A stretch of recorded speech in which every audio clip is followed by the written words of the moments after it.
wabarakatuh. Dalam pertemuan kali ini saya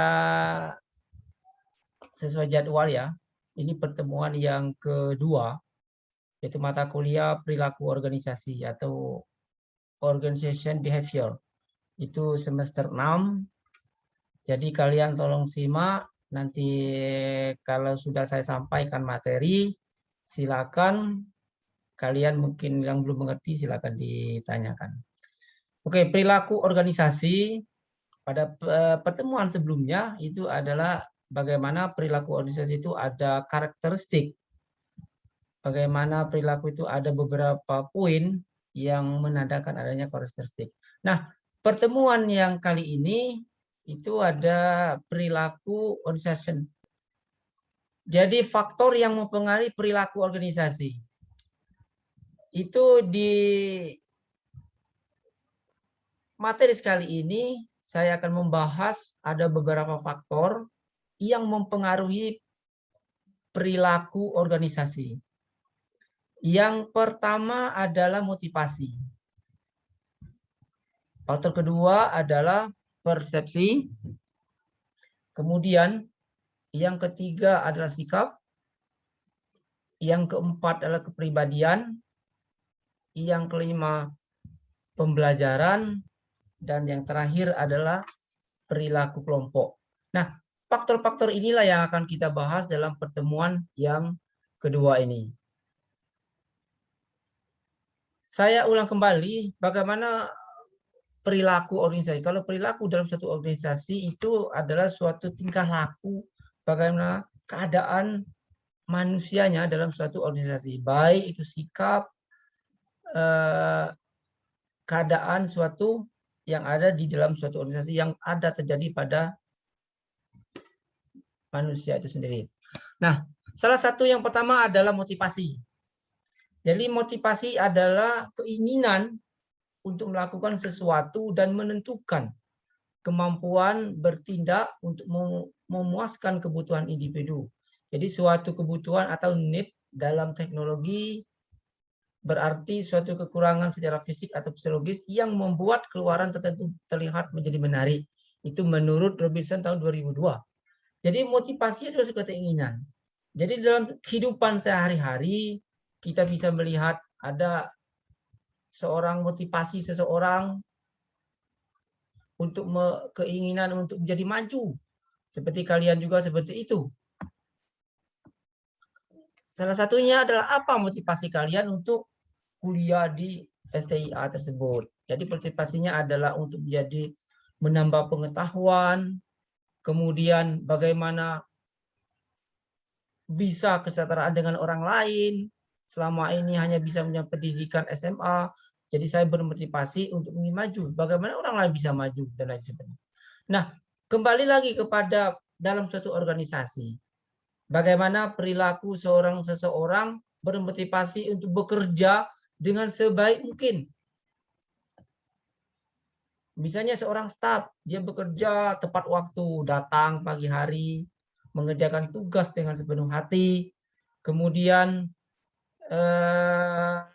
taat pada aturan yang sudah diberlakukan. Itu adalah suatu motivasi untuk melaksanakan pekerjaan berorganisasi. Jadi bagaimana tujuan dari organisasi tersebut bisa tercapai. Begitupun dalam level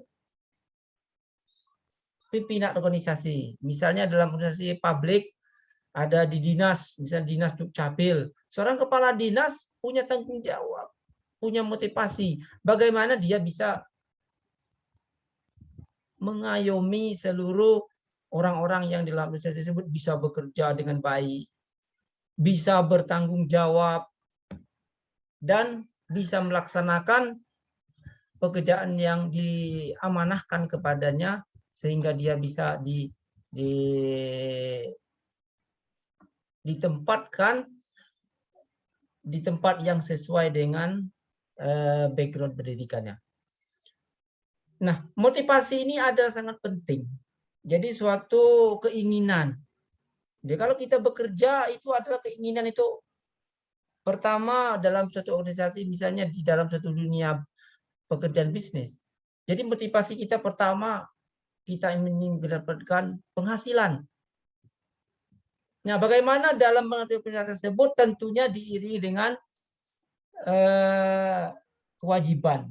Salah satu kewajiban adalah dalam satu organisasi pemerintahan, yaitu bekerja dengan sebaik-baiknya. Nah, otomatis dengan pekerjaan yang sebaik-baiknya tersebut, kita akan mendapatkan hasil sesuai dengan apa yang kita harapkan. Nah, ini adalah suatu motivasi yang sangat penting. Jadi kalau seseorang tidak ada motivasi, apalagi dalam suatu organisasi, maka harapan dan impian dalam suatu organisasi itu tidak akan tercapai. Misalnya dalam organisasi itu kan adanya tujuan.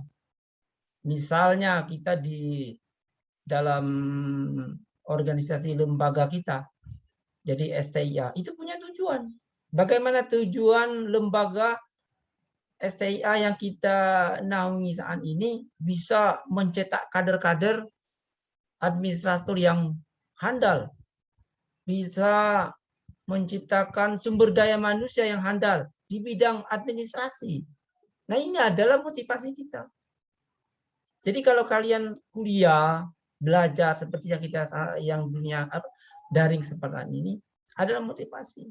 Nah, sekarang kita dalam memasuki Zera 4.4.0. Jadi kita semua harus memahami teknologi yang namanya teknologi yang sekarang belajar jarak jauh. Kita tidak bisa bayangkan zaman dulu, termasuk kita juga di STIA belum mengenal yang namanya pembelajaran jarak jauh yang seperti daring seperti ini. Tapi dengan adanya pandemi COVID ini, kita termotivasi untuk menggunakan aplikasi yang namanya Zoom meeting atau daring ini. Sehingga belajar tidak mengenal jarak, tidak mengenal waktu. Maaf ngomong, sambil tidur pun bisa kita menikmati pembelajaran dari seorang dosen. Ini masih ada yang join ini. Kemudian itu adalah salah satu faktor yang mempengaruhi perilaku organisasi.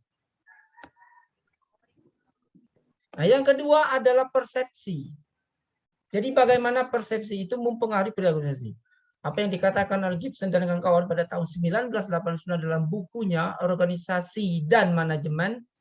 Jadi perilaku atau struktur memberikan definisi persepsi adalah proses kognitif.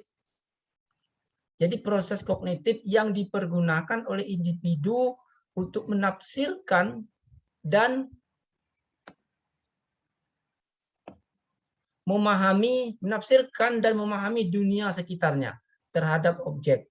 Jadi Gibson juga menjelaskan bahwa persepsi merupakan proses pemberian atau arti terhadap lingkungan dan individu. Jadi proses kognitif kita terpahami. Bagaimana persepsi kita terhadap dunia kerja yang kita geluti. Misalnya kita bekerja dalam suatu organisasi private atau organisasi bisnis. Jadi di dalam organisasi bisnis tersebut hampir sama lah dengan organisasi pemerintah atau publik. Jadi organisasi bisnis yang orientasinya adalah private atau keuntungan. Jadi itu, nah ini masih ada yang mau gabung. Kita ulang lagi, dalam organisasi bisnis atau private, kita bekerja dengan sebaik-baiknya. Kita dituntut profesional dalam melaksanakan pekerjaan. Nah, persepsi kita adalah di saat itu adalah bagaimana kita melaksanakan pekerjaan dengan sebaik-baiknya. Mungkinnya kita persepsi kita dengan pimpinan. Karena di dalam dunia bisnis atau swasta, kita dituntut profesional bekerja dengan sebaik-baik mungkin. Karena dari hasil pekerjaan tersebut akan timbullah suatu reward atau semacam upah yang sesuai dengan apa yang dia miliki. Nah, itu jelas kesetaraannya. Jadi kalau kita memandang bahwa seorang pimpinan misalnya menyuruh dan lain-lain, mungkin suatu persepsinya harus positif. Bagaimana dia melaksanakan pekerjaan seorang pimpinan dengan bawahannya, dia melaksanakan bagaimana bawahannya ini bekerja dengan sebaik-baiknya. Dan begitupun kita sebagai misalnya levelnya staf, kita melaksanakan dengan sebaik-baiknya pekerjaan tersebut. Nah, ini adalah penting. Karena apa? Persepsi seseorang, apalagi karena persepsinya positif, akan memberikan aura positif juga terhadap kinerja dia. Dan ini adalah akan membangun bagaimana kegiatan aktivitas dia dalam suatu organisasi akan berjalan dengan baik. Jadi ini adalah salah satu poin. Yang pertama tadi adalah motivasi, kemudian persepsi. Itu adalah hal yang sangat penting, memang sangat mempengaruhi dalam suatu organisasi. Bagaimana motivasinya tidak baik, bagaimana persepsinya baik, akan bekerja dengan baik. Tidak mungkin semuanya akan berjalan dengan baik. Dan ini adalah sangat mempengaruhi terhadap aktivitas yang ada di dalam suatu organisasi tersebut. Yang berikutnya adalah sikap. Jadi sikap ini tentu sangat mempengaruhi perilaku seseorang dalam suatu organisasi. Sikap adalah pernyataan-pernyataan evaluatif, baik yang diinginkan atau tidak diinginkan, mengenai objek, orang, atau peristiwa yang berhubungan yang dapat diketahui dengan melihat 3 komponen sikap, yaitu komponen kognitif, komponen afektif, dan komponen perilaku. Jadi sikapnya sangat menentukan. Bagaimana sikap kita terhadap pimpinan? Kemudian bagaimana sikap kita terhadap sesama teman sejawat? Bagaimana sikap kita terhadap organisasi yang kita naungi? Misalnya kita bekerja di sebuah bank, itu adalah organisasi. Jadi tujuannya adalah bersama. Jadi bank itu menuntut bagaimana orang-orang yang di dalam organisasi tersebut harus bekerja semaksimal mungkin, harus bekerja secara profesional.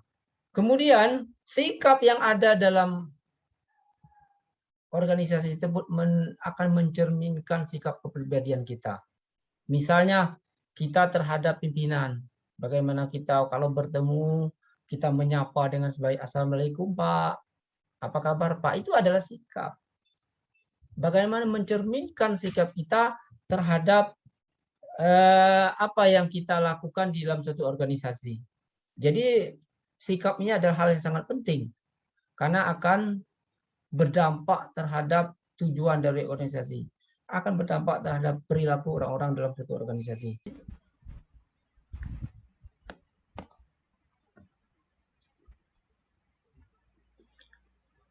Oke, yang faktor yang berikutnya adalah kepribadian. Jadi kepribadiannya hal yang sangat penting dalam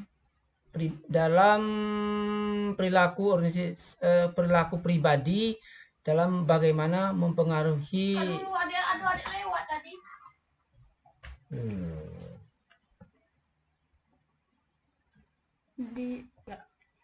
Oke, yang faktor berikutnya adalah kepribadian. Bagaimana kepribadian seseorang mempengaruhi perilaku dia dalam suatu organisasi. Jadi kepribadian adalah dipengaruhi oleh hasil dari keturunan dan lingkungan. Jadi faktor keturunan ditentukan oleh faktor sejak lahir. Misalnya ukuran fisik, daya tarik, wajah, jenis kelamin, temperamen, komposisi, dan refleksi otot, dan merupakan ritme yang dianggap dari orang tua. Yakni susunan biologis, psikologis inheren dan mereka. Jadi kepribadiannya unsur sangat penting. Jadi bagaimana pribadi seseorang bisa menunjukkan dalam suatu organisasi sehingga bisa mempengaruhi dari tujuan dari organisasi. Kalau kepribadian yang baik, menarik, apalagi ditambah lagi tampan atau cantik, ya mungkin dalam suatu organisasi terkhusus nih ya, organisasi private atau swasta yang akan menerima orang-orang tersebut. Ditambah lagi dengan kemampuan atau pengetahuannya Jadi kalian yang saat ini menekuni lagi kuliah, jadi menambah pengetahuan dan tunjukkan bahwa kalian adalah seorang yang profesional. Jadi mempunyai kepribadian yang baik, bukan hanya sebagai intelektualnya yang baik, tetapi kepribadiannya secara fisik juga baik. Nah, kepribadian ini banyak ditentukan. Salah satunya adalah dari keturunan. Jadi kalau maaf ngomong ya, seorang bapak ibunya keturunan baik dan insya Allah anak juga baik. Tapi tidak menjamin orang tuanya baik. Ini juga akan berpengaruh terhadap lingkungannya. Kadang anaknya baik, tapi tiba-tiba menjadi tidak baik. Kenapa demikian? Karena ada faktor lingkungan, pergaulan yang salah. Dan itu adalah salah satu faktor yang mempengaruhi daripada kepribadian seseorang. Jadi kembali lagi kepada materi kita, faktor yang mempengaruhi perilaku dalam organisasi itu sangat bermacam-macam. Salah satunya adalah kepribadian, kemudian sikap dan lain-lain yang sudah saya sampaikan dari awal tadi.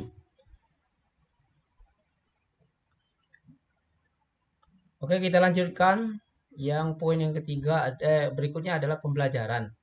Jadi pembelajaran ini adalah salah satu poin penting dalam menyikapi perilaku seseorang dalam organisasi. Jadi pembelajaran adalah melibatkan perubahan dari sudut pandang organisasi. Jadi pembelajaran ini bisa mempunyai dampak baik dan ada yang berdampak buruk. Karena banyak orang yang belajar perilaku yang tidak baik dan ada pula orang yang belajar perilaku yang baik. Jadi kedua perubahan ini harus relatif permanen. Hal ini dapat menggambarkan bahwa selama ini perubahan hanya sementara dan relatif gagal. Oleh karena itu, pembelajaran yang mengesampingkan perubahan merupakan suatu kelemahan. Jadi, pembelajaran dalam suatu organisasi, kita harus betul-betul memahami karakter dari individu orang itu sendiri. Karena karakter yang harus kita pelajari jadi bahan dari pembelajaran dari kita dalam suatu organisasi. Jadi kadang-kadang kita melihat ada orang yang baik. Nah, hal yang positif ini akan berdampak terhadap baik juga. Terhadap perilaku orang-orang yang dalam organisasi. Misalnya, dia bekerja dengan baik. Bekerja dengan penuh semangat. Bukan setengah semangat. Jadi akan berdampak terhadap kinerjanya. Dan berujung-ujungnya akan tercapailah suatu tujuan dari organisasi tersebut. Pembelajaran positif kadang-kadang bisa kita pelajari bisa dari lingkungan, bisa dari belajar orang-orang yang sukses. Karena orang yang sukses ini dia juga dari awalnya ya belum punya apa-apa. Karena dia belajar dan belajar dan belajar. Jadi belajar ini adalah seumur hidup selagi masih napas kita masih ada, masih hidup di dunia ini, kita perlu belajar. Baik itu dari belajar tentang agama, apalagi belajar tentang knowledge atau pendidikan kita, menambah pengetahuan, maupun belajar-belajar yang kadang-kadang yang tidak ada secara formal. Ini juga penting. Misalnya belajar bagaimana tata krama di depan orang tua, bagaimana cara kita berbicara, menghargai orang lain dalam suatu rapat tertentu. Ini adalah pelajaran yang kadang-kadang tidak ada dalam komponen pembelajaran secara formal. Dan ini adalah sangat penting.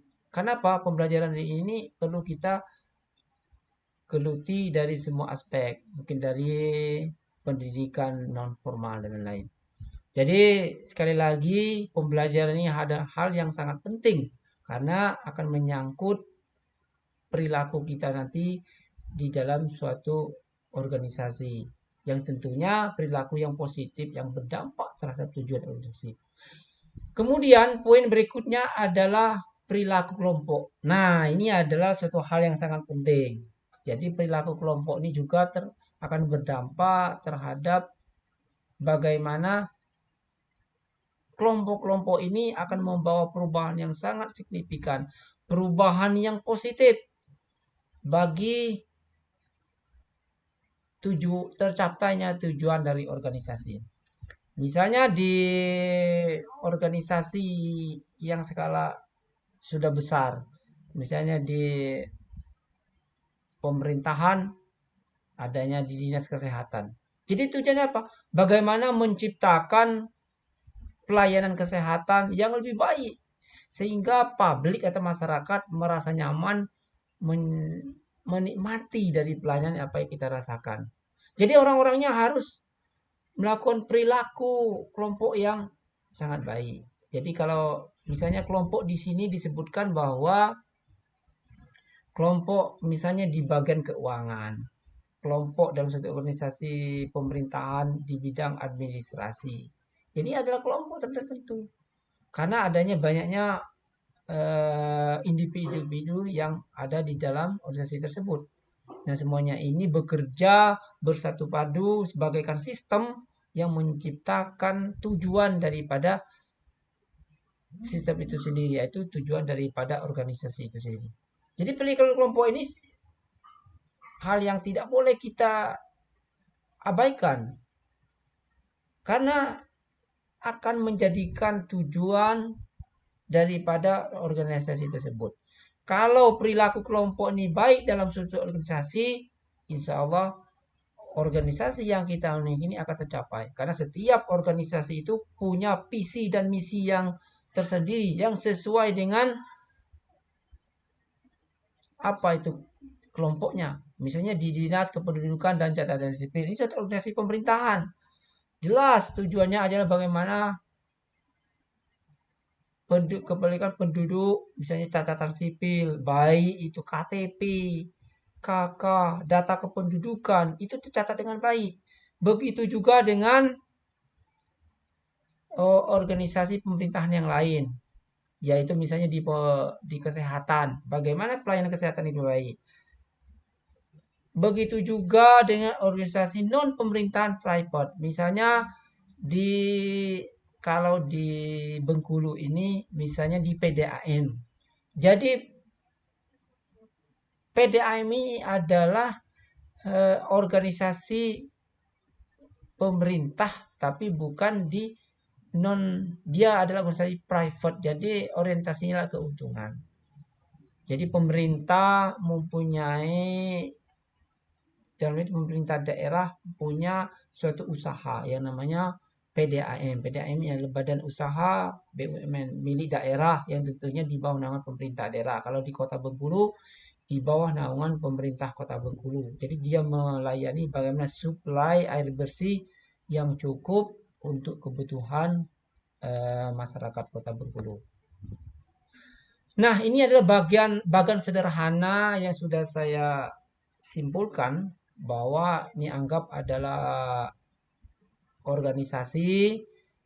Jadi adanya faktor yang mempengaruhi bagaimana organisasi ini berjalan dengan baik. Misalnya motivasi, persepsi, sikap yang sudah saya sebutkan di awal tadi, kemudian kepribadian, kemudian pembelajaran dan perilaku kelompok. Nah, saudara-saudara sekalian, demikian pertemuan kali ini. Nanti Bapak juga akan memberikan evaluasi, baik itu kuis atau tugas-tugas yang lain. Nah, sebelum kita nutup, mungkin ada saudara sekalian mau ingin bertanya, silakan.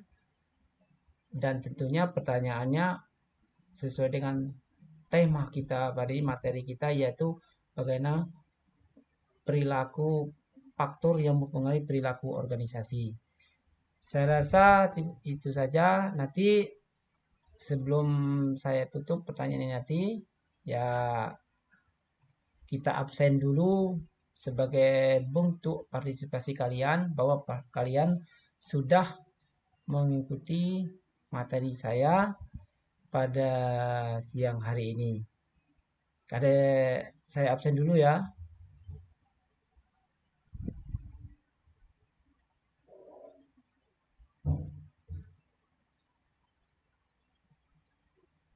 Oke, saya sudah absen dan ini bukti dokumentasi saya bahwa kalian sudah mengikuti pemilihan. Demikian tadi kuis sudah kita laksanakan, pertanyaan sudah kita ini kan. Saya rasa materi kita cukup sekian dan saya ingatkan kembali bahwa materi berikutnya adalah bagaimana dimensi manusia dalam suatu organisasi. Silakan kalian baca referensi dulu sebelum materi berikutnya kita masuk. Demikian materi saya tutup. Assalamualaikum warahmatullahi wabarakatuh.